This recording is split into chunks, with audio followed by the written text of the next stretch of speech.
Tonight's episode of Board Chitless is sponsored by The Game Steward. The Game Steward is an online game store offering Kickstarter board games out of print and imported games at reasonable prices. It's time to play. Welcome to this week's episode of Board Chitless. Today we've got Thomas Pike on the show with us. Thomas Pike is a game designer and publisher for Themeborne, who are based in Nottingham here in the UK, and their very popular Kickstarter board game Escape the Dark Castle is currently smashing its second print run campaign on Kickstarter right now, replete with expansions too. After 10 years in games distribution, Themeborne owner Thomas Pike worked as a games critic and editor before founding the company back in 2016. I met Thomas at UK Games Expo, where his stand was constantly busy, but he still managed to fit in time to say hello and have a chinwag with me. And since he's such a top bloke, we had to get him on the show. So, Thomas, thanks for coming on today. How the devil are you doing? Thanks very much for having me. Doing very well. Obviously very busy in the middle of a Kickstarter that's doing well, so head's spinning a little bit, but it's good to have some time to have a cup of coffee and a chat. So brilliant. Cool. Okay, well, we'll come to the Kickstarter in a second. The first thing I was going to ask you was, how was your experience of UK Games Expo this year? It was fantastic. I mean, we expected it to be good because we launched the game originally at UK Games Expo in 2017. It was brilliant. Yeah. So we were going back expecting it to be good, but it exceeded our expectations. From our personal point of view, the demand for our game and the number of wonderful people that we met who came to play it and hang out at the stand and have fun was just fantastic to see. So yeah, absolutely positive review of that show. It's fantastic. It's a really big event now, isn't it? I think it's something like 22,000 visitors this year or something like that. Yeah. Crazy numbers. It is, but it still has a nice feel to it. It hasn't got sort of unwieldy yet. I think it's still got a nice atmosphere. It's a good sort of fun, friendly and family show. Yeah, there's loads of space for gaming. It's not all just trade. I don't know if you've been to Essen, where it's all just literally you buy the games and then you go. You know, there's nowhere to sort of just break out and play what you support, sort of thing. Yeah, there's people playing games on the floor in the aisles at Essen. It's a problem. Expo does a really good job of skewing some of that space towards open play, so yeah, it's great fun. Yeah, and it looked like your stand was constantly busy. I assume you shifted a fair amount of stock over the weekend. We did. That was the first show that we were actually selling Escape the Dark Castle, because obviously the previous show we were just crowdfunding it, so it was great to actually be able to have people have the full experience. They could see it walking past, think, oh, that looks cool. They could sit down and play it, and then if they wanted to, they were able to walk away with it there and then. So that was a great thing to be able to offer. Definitely. And yeah, the tables were just full the whole time from 1 minute after opening till a little bit after closing. They were always full. That's brilliant. I mean, it's so much easier selling an actual product that people can tangibly touch rather than just giving them the dream pitch. Yeah, it's really important. I think that people come to the show to get that hands-on in the flesh experience in person, and I think that's what you have to offer. Definitely, yeah. I made a mistake this year. We're in the middle of fulfilling 3 projects at the moment, so we didn't actually have any stock. We just had 3 prototypes that we were just pitching, and it's much harder to try and tell someone, yeah, no, the game is definitely amazing, but unfortunately you can't buy it. You were on the panel this year with giving out advice to Kickstarter wannabes and new people in the industry.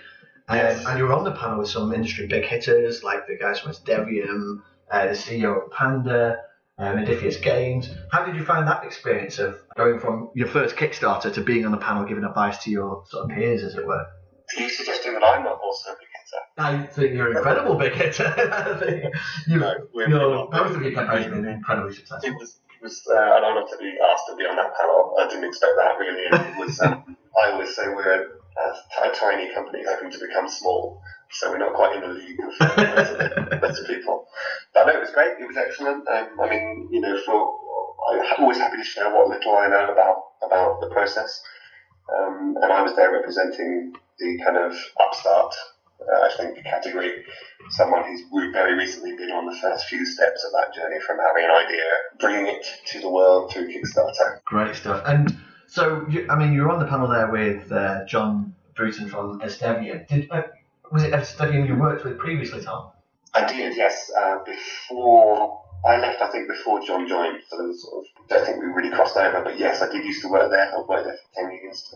Maybe you could tell us a bit more about that then, so maybe how your work there and your experience sort of led to a natural progression maybe to board game design and publishing? Yeah, I was very privileged, very lucky to have worked there for so long.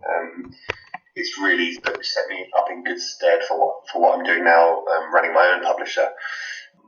Studium, for those who don't know, they're a distributor. They're also part of the Asmodee Group, who is a publisher. So working there, I got good experience of the distribution and the publishing side of how things work. But the main thing that I benefited from, I think, is my role was I was on the buying team. And the buying team, as you may know, goes around to the shows and conventions and so on around the world and looks at the latest releases from new publishers and tries new games, etc. Yeah. And chooses which ones they're going to work on and bring into the UK and distribute. So through that process, I was exposed to, near enough every game released in the last decade, and met lots of the creators and so on. So that is something that is hard. You can't buy that, really. That's a really good experience, and that definitely informs things I learned during those years. It definitely informed everything I do now. So yeah, very happy to have that. For sure. Okay, and of course that's what led to your game, Escape the Dark Castle. Could you give us an overview, like a sort of elevator pitch for the game? Yes, of course. So Escape the Dark Castle is a simple, atmospheric storytelling game for 1 to 4 players.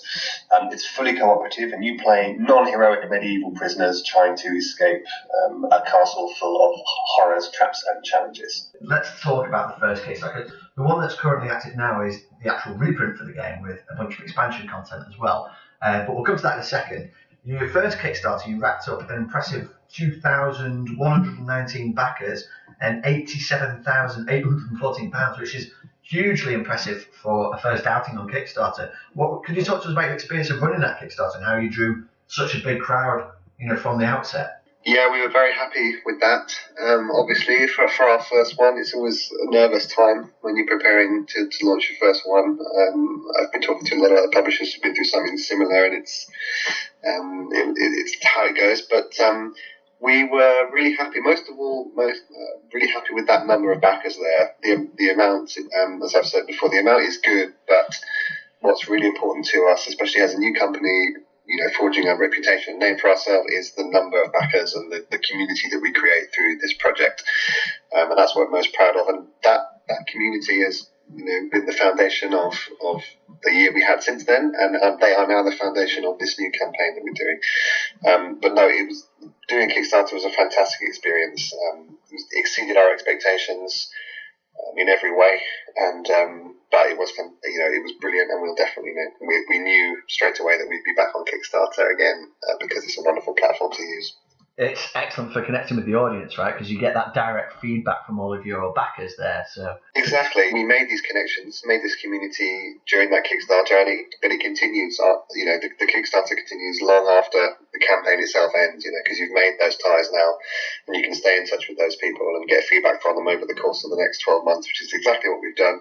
And all of that feedback we're sort of acting on now as we move forward. Well, could you talk to us about that feedback then? Because the game itself has had an 8 out of 10 rating on Board Game Geek. So could you talk to us about how the game's been received since its initial launch? Yeah, well, we're very fortunate that we've had fantastic feedback both from the gaming press and through reviews and so on, and through our feedback from players and our community. We've had somewhere between 20 and 30 press reviews, and I think all but 2 of them have been really, really positive. So it's going down very well. And as I said, always our most important thing is what do the players think, what does our community think, and they have also rated it very highly. And yes, there's an 8 out of 10 rating on Board Game Geek, which is nice. That is only from a few hundred people, but we have a lot of other feedback that we get sort of sent directly to us that you wouldn't necessarily see, and which has lovely stories of how people are actually using and enjoying the game within the community. So you've got people saying it's the game that convinced their non-gamer partner to finally play board games, or they use it as an alternative to a bedtime story with their kids, or we've got an English teacher who uses it in his creative writing lessons, and there's even a psychotherapist who uses it in their sessions. So it's fantastic to get that sort of feedback, and the reception's been far beyond what we expected.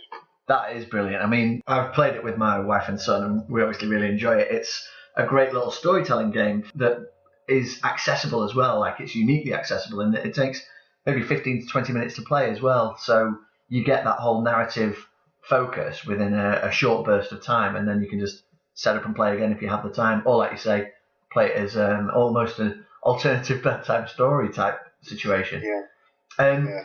The game itself is obviously the art style is this very unique, stark black and white style. I think you guys called it uncompromising in the Kickstarter description there. I'm guessing, was it inspired by the old Fighting Fantasy game books, or maybe a bit of the old first edition Dungeons and Dragons? Yeah, so that's a huge part of the project, a huge part of the game. It was something that really was, I could say, was the original inspiration for the game, was this art style. And it's a style that was used. It's reminiscent of early Games Workshop products and early D&D and some of the kind of game books you got in the 80s, like Fighting Fantasy and so on, which is obviously another part of what the game is based on. But we just, we felt as a creative team that art style doesn't exist on the market anymore, and it's sort of gone out of fashion a little bit, but for us, it's no less valid a style. It's an excellent, really cool way of doing artwork that just nobody does it anymore. And we wanted to try and bring that back and recapture some of that atmosphere, which is essentially a kind of spirit of adventure in a kind of creepy, cranky way, which just isn't done anymore. And we love it, and we loved it then, we still love it now. So we decided to put it back on the market with our own game.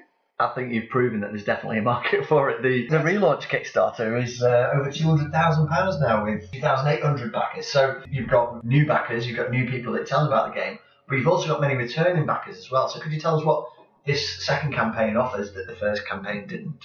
We are funding 3 new expansions for the game. So the game to date is the core game and 1 expansion, which we call our expansions adventure packs.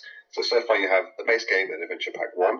This new campaign is for 2 more Adventure Packs 2 and 3, and also for something that we call the Collector's Box, which is a large, big box kind of organizer storage system to store your whole collection, everything we've made to date, and even space for some new stuff that we'll be doing in future. So that's what it brings. But the campaign, we really geared it, sort of shaped it and wrote it towards new players again, because we knew that even though the first campaign was so good, we really haven't reached as many people as we can and as we want to. So there's been, I think actually there are more new people joining this campaign than there are returning backers, or about 50-50. So yeah, it's really a perfect chance for newcomers to get in. They can get everything from the original campaign, plus all the new stuff, or any combination that they can imagine in the middle. That's a nice healthy split there of new and returning backers then, spreading the word about the game. What lessons have you learned between the initial Kickstarter and this new one? Is there anything that you're doing differently, for example? We are a very new company, obviously. We're just about 2 years old now. We're learning all the time. And even after both of these successful Kickstarters, we've still got a lot to learn, and there's still things we can improve on. But we do like to think they've been good campaigns. And I think something we learned on the first one was just how much planning and preparation you really need to do. I mean, we're a game design studio, so most of what we do is creative. But when it comes to these campaigns, there is so much preparation and planning needed. And when you're running a Kickstarter, it's very tempting, and you will get calls from your community to do things on the fly. For example, they might want you to add new stretch goals at the last minute, or change things about the product, and it can be very tempting to sort of acquiesce and say, yeah, great, we're going to do that. And if you do, you can get yourself into trouble. Yeah, each of those is going to add a delay to the project fulfillment, right? Well, it can do. And I know some publishers kind of plan things in advance and then unveil them halfway through, perhaps in a sort of pseudo-spontaneous sort of way, but we haven't done that so far. I mean, this second campaign, we planned it out from the start, and we're sticking to what we planned, because we know that will allow us to, fulfill what we've promised. And I think at this stage in our life as a company, we really want to keep our promises and do what we say we're going to do when we're going to do it. And we've learned that the best way to do that is to make a solid plan and stick to it. Cool. Okay. And could you talk to us about your roles within the team? Is it the 3 of you at Themeborne there? Well, yes, that's right. I mean, the 3 of us that you mentioned, that's myself, Tom Pike, Alex Crispin, and James Shelton. The 3 of us are co-designers of Escape the Dark Castle. Alex Crispin is also, in addition to being co-designer, is the artist and illustrator and graphic designer, which is obviously big deal for us with this game. And James, in addition to being co-designer, directed our fantastic 80s style VHS video trailer, which I don't know if you've seen, but if you haven't, have a look. It's lovely, old school, grainy, a sort of homage to the old Hero Quest TV advert from when we were kids. Yeah, definitely want to check so we that. can, and I do most of the writing and that kind of stuff on the creative side, as well as being co-designer. Between the three of us, we kind of have a good spread of different skills to make up a good creative team. Do you have like a third type of game mechanic that you default to when you're designing, or is there anything, what excites you most about games when you're designing? Theme and atmosphere, and that's why the company is called what it's called. Themeborne. Yeah, everything that we do is carried by the theme, carried by the atmosphere, born by those things, and that's always a starting point for us. It's about the way we approach game design is that this is the entertainment business, and we're making something that's supposed to be entertaining and fun and immersive and interesting, all these things that games can be but aren't always. And as a team of, or actually just as three friends, we sort of would play a lot of games and wouldn't really ever quite feel there was one that pressed the right buttons for us, and that's why we set out to design the game we did. And it all started with the theme and atmosphere of recapturing this kind of cranky 80s adventure that we've just felt was missing from the market, as I've said. And that was what we all wanted to do, but we couldn't find a game that would let us do it. So we made our own, to use that phrase. Yeah, found a niche and filled it with your own imagination, basically. Yeah, exactly. And it doesn't really start with mechanics for us. It starts with what do we want the experience to be, and then we will move forward into, well, what sort of mechanics will facilitate and encourage that sort of experience for the player.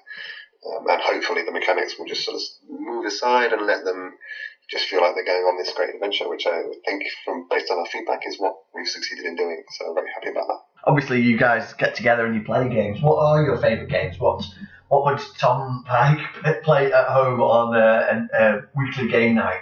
Well, it's D&D, really. It's the classic role-playing game that allows you to do what you want. And that's the only thing that the three of us could find that we would consistently, all three of us, enjoy, because we all have slightly different tastes. But when you're playing a game like that, especially as designers that we are now, you're given the freedom. That's what's wonderful about all role-playing games, and D&D as well. You're given the freedom to structure the game and the rules and the experience to your tastes. So that is what we would play on a free night. But frankly, there's nothing when you've got a Kickstarter on and you've got a game line to develop, like as we are, haven't got time to play much else, unfortunately. It does eat up your free time, right? It does, yes. And so outside of D&D, then, speaking more on like the board game, card game sort of variety, are there any that you're specifically excited about, perhaps in the future? Once the Kickstarter settles down, is there any particular games that you're looking forward to? Or maybe more accurately, it'd be a D&D module or something? I don't know if there is, honestly. We've been so...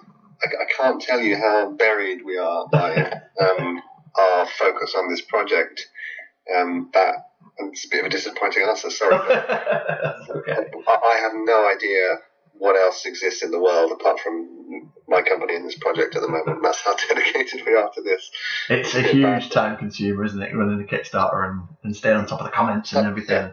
It is, and that's putting it mildly. So yeah, sorry to disappoint. I don't know what else it will happen after. I can't see beyond the end of this campaign. Well, I was going to ask you what are your upcoming plans for future projects, but I guess escaping the Dark Castle is going to be your biggest priority at the moment. Well, I can answer that. So that's a bit different. That's because that's not about my free time. That's about what the company's going to do, and I do know that. Cool. So we, as a team, we have a lot more to do, a lot more that we want to do. Yeah. Escape the Dark Castle is game 1, and we thought we'd already be doing game 2 by now, but Escape the Dark Castle was so successful that we decided to develop that line instead of moving on. We thought it was too soon to change the subject as a company, as a team, when we're having this success. So we're sticking with Dark Castle for the foreseeable future, but we have plans to do many more games. I mean, I think on our drawing board we have something like 10 good game ideas that we'd like to do, and games 2 and 3, and I can't see what they are at all, but games 2 and 3 I can say are Game 2 especially is very, very far along in development. We started that before Escape the Dark Castle went to its first Kickstarter, so we're very far along on developing that one. So that will probably be something that we'll be revealing in 2019 at some point. Beyond that, we have lots of games, lots of exciting projects that we can't wait to get stuck into. But we're a small team, so one thing at a time. We're not going to rush and try and get them all out and do them all half-cocked. We're going to do them one at a time, in good time. There's no rush, and we'll make each one great. Sounds good. Yeah, give the Dark Castle a chance to breathe and settle first. Absolutely. And what I would say is actually, I'm not sure if we've really marketed it this way yet, but Escape the Dark Castle is the first game in the Escape the Dark series. Oh, okay. So it's Escape the Dark Castle, and of course that means there can be Escape the Dark something else, and there's lots of different directions and exciting opportunities that we've got now because we've built this base system, the Escape the Dark system, and fans of that can look forward to more games in the Escape the Dark series in future. So you could have, for example, an Escape the Dark spaceship, or perhaps veer off into a different theme entirely, maybe? There's so many different directions we could go that's very exciting. And is game number 2 going to be a big departure from this kind of game then? Or Yes. Yeah, we are not a one-game company, or I'd like to think that we're not. So we've got something completely different in mind for Game 2. Of course, we've established this Escape the Dark series now, so we'll always be revisiting that on kind of regular intervals to add new stuff to that line. And keep that will always be a supported line for us. But yes, next game, something completely different. Something completely different, but you're keeping your cards close to your chest on that one, by the sounds of it. Yeah, something we don't do. We don't make announcements or reveal anything until it's pretty much certain that that's what's going to happen or that's what it's going to be. That's just the way we play it. Okay, well then, in that case, all that remains to be said is to thank you so much for your time, Tom, and congratulate you once again on the success of both Kickstarters. And remind our listeners that Escape the Dark Castle is available now on Kickstarter, along with all 3 of the expansion packs that have been added to the campaign, which I know I'm going to be jumping in on. And thank you once again for coming on and speaking to us on board Chitless, Tom. All the best with everything. Thank you very much, and thanks to all our backers, if any of them are listening, for all of your support. We wouldn't be here without you. We won't forget that. Thanks very much.